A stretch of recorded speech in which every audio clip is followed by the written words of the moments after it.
اللہ اللہ اللہ اللہ۔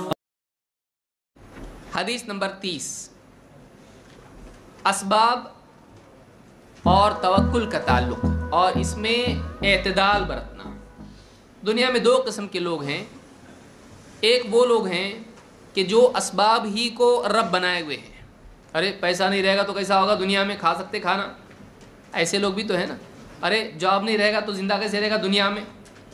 تو بعض وہ لوگ ہیں جنہوں نے اسباب کو اللہ کا مقام دے دیا ہے کہ اگر پیسے نہیں ہوں گے، عہدہ نہیں ہوگا، ایجوکیشن نہیں ہوگا تو کچھ بھی نہیں ہوگا، گویا کہ اللہ تعالیٰ اس کے بغیر بھی نہیں کر سکتا ہے، اللہ تعالیٰ بھی ان کا گویا کہ محتاج ہے۔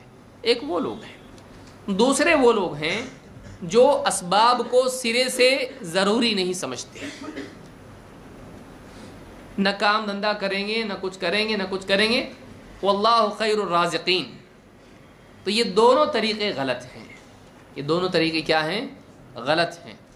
یہ بھی غلط ہے کہ ایک انسان اسباب ہی کو اصل سمجھ لے، یہ تو کفر ہے کہ ایک انسان اللہ تعالیٰ کا بدل اسباب کو بنا لے، اور یہ جہالت ہے کہ ایک انسان اسباب کو ترک کر دے اور محض توکل پر تکیہ لگا لے۔ اگر ایسا ہوتا تو مدینہ میں نہ کھیتی ہوتی نہ تجارت ہوتی۔ اگر ایسا ہوتا آپ صلی اللہ علیہ وسلم کہہ دیتے کھیتی ویتی کرنے کی ضرورت نہیں ہے، تجارت کرنے کی ضرورت نہیں ہے، عورتیں کھانا بھی نہ پکائیں، اونٹنی کا دودھ بھی نہ دوہیں، ضرورت کیا ہے کرنے کی؟ سارے اسباب چھوڑ دو، اپنے آپ تم تک رزق آئے گا ایک دم، اور چبانے کی بھی ضرورت نہیں ہے۔ دانت کیوں دیا اللہ نے؟ ہاتھ کیوں دیا؟ لقمہ بنانے کے لیے ہاتھ دیا، چبانے کے لیے دانت دیے۔ جب کچھ کرنا ہی نہیں ہے تو پھر اللہ نے یہ دیا کیوں؟ اللہ تعالیٰ نے اسباب اس لیے دیے ہیں کہ آدمی ان کو اللہ کی مرضی کے مطابق استعمال کریں اور اللہ تعالیٰ کا شکر ادا کریں۔ اسباب کا اختیار کرنا اللہ تعالیٰ کی حکمت ہے۔ اسباب کا سرے سے چھوڑ دینا یہ جہالت ہے۔ اللہ تعالیٰ نے انبیاء کو بھی اسباب اختیار کرنے کی تعلیم دی ہے۔ تو بہرحال اس میں تفصیل سے میں نہیں جاؤں گا۔ اللہ کے نبی صلی اللہ علیہ وسلم کے پاس ایک صحابی آئے اور کہا، اللہ کے رسول، میں اپنے اونٹ کو باندھ کے اللہ پہ توکل کروں یا اس کو کھلا چھوڑ دوں اور اللہ پہ بھروسہ رکھوں؟ جانا ہوگا تو جائے گا، نہیں جانا ہوگا تو نہیں جائے گا۔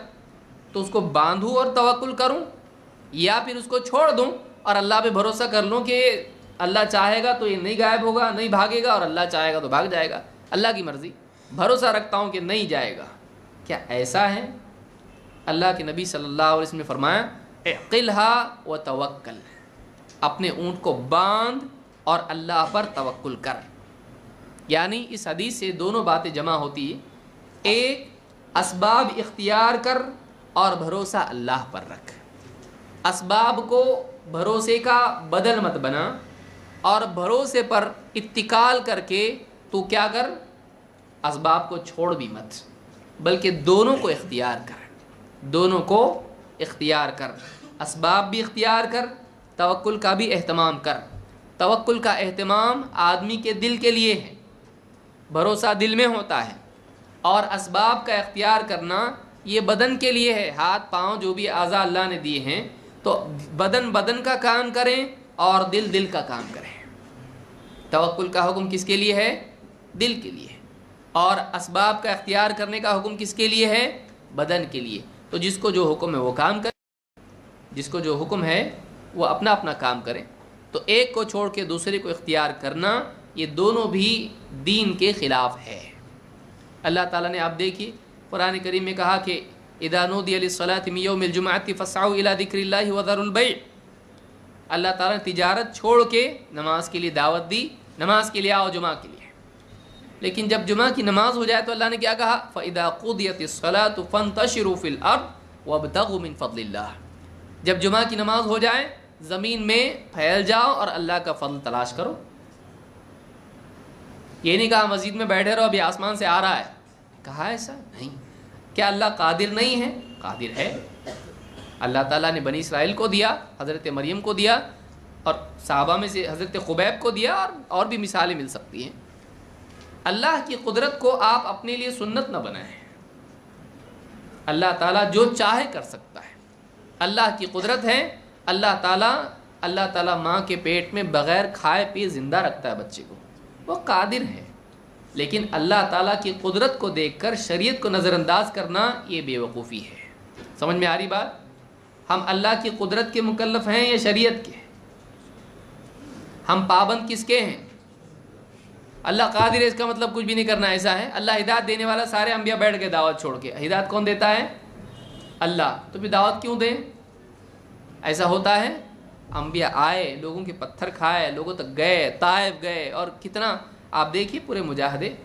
کیا ضرورت ہے؟ جب اللہ ہدایت دینے والا ہے تو پھر ہم کوشش دعوت کی کیوں کریں؟ وہ اللہ ہدایت دینے والا، اللہ تعالیٰ کا فیصلہ اللہ کرے گا۔ تم کو کیا حکم دیا گیا ہے؟ تمہارے ذمہ کیا ہے؟ تم دعوت